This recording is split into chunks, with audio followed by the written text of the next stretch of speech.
네, 이번 영상은 독립손사가 되시고 주의하셔야 될 점, 그리고 이렇게 사업을 운영해 나가면 도움이 될 만한 팁들을 알려주는 시간을 가져보겠습니다.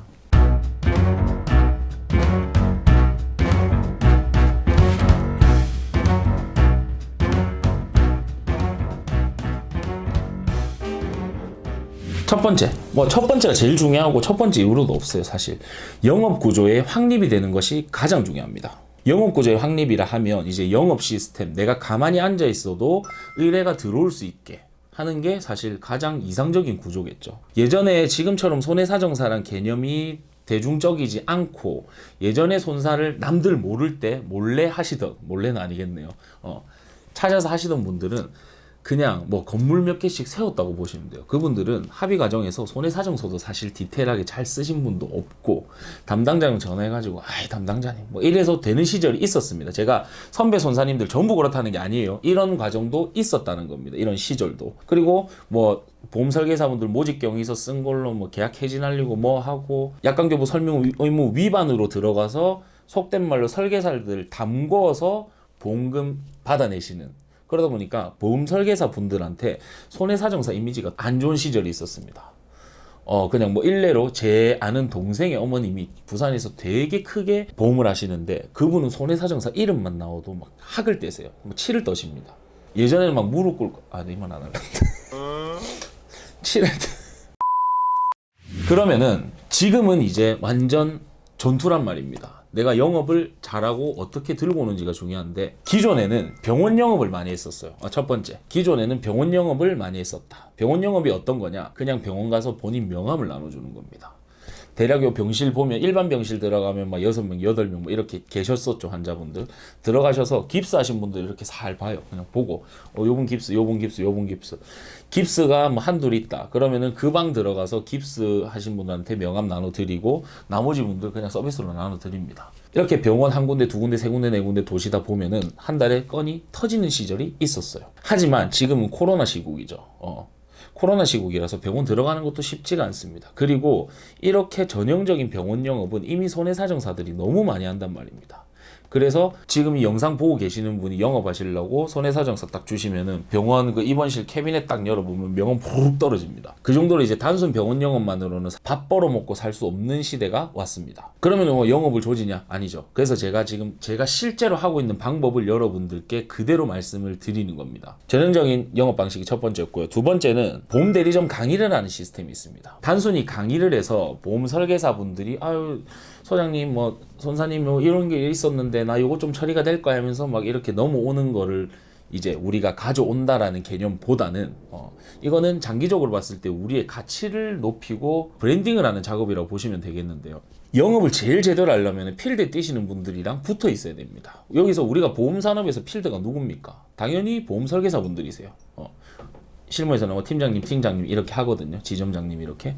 그분들은 실제로 매달 새로운 보험 계약을 체결을 하시고 또 여태까지 앞에 체결하셨던 거 유지하는 과정에서 문제가 생기시면 손해사정사를 찾을 수밖에 없어요. 매일매일 새로운 계약을 따내기 위해 열심히 움직이시는 설계사분들 옆에서 우리가 함께 뛰어버리면 우리가 병원 가서 명함 나눠주고 이런 것을 안 해도 된다는 겁니다. 세 번째, SNS, 뭐 유튜브 이런 걸로 홍보를 하는 방법입니다. 실제로 저는 하고 있죠. 하고 있는데 사실 제 목적은 여기로 영업을 빼오려는 목적은 없는데 지금 대부분이 블로그 하시고 SNS 하시고 유튜브 하시고 이렇게 진행을 합니다. 하면은 아무래도 이제 대중적으로 여러분들이 불특정 다수가 보시기 때문에 아 이런 게 있구나 하시면서 들어올 수가 있어요. 근데 이거 이제 실효성을 생각을 해봐야 되는데, 자 실효성을 왜 생각해야 되냐? 첫 번째로 손해사정사가 뭔지를 모릅니다. 대한민국 사람들. 우리야 이거 준비하려고 하고 보험사, 뭐 손해사정 법인, 뭐 보험설계사분들 뭐 이쪽으로 계시는 분들은 아 손사하면 아 손사구나 이게 되는데, 보험에 관심이 하나도 없는 외부인들은 손사가 뭔지를 몰라요. 손사가 뭔지를 모르는데 그 사람들이 보험사고가 일어났을 때 변호사를 찾지 손해사정사를 찾겠습니까? 안 찾는단 말이죠. 그러면 제가 방금 두 번째로 말씀드린 보험 설계사분들과 함께 필드에서 뛰어라가 또 똑같은 말입니다. 실제로 보험 설계사분들이 이런 문제가 있으면 손해사정사를 써보십시오라고 다이렉트로 연결해 주기 때문에 우리가 SNS에 나는 손해사정사입니다. 이런 일 했습니다.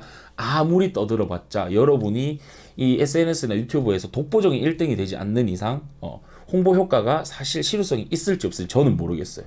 네, 네 번째입니다. 이거는 제가 되게 지금 활발히 하고 있는 건데, 그러니까 지금 이제 사장님들이 되실 거죠. 대표님들이 되실 거고, 여러분들이 실제로 업무를 보시는 이 바운더리가 있을 겁니다. 이 바운더리 안에, 그러니까 그냥 뭐 지역구라고 할게요. 내가 사업하는 사업을 하려고 하는 지역구 내의 커뮤니티에 참가를 하시는 게 되게 좋은 방법입니다.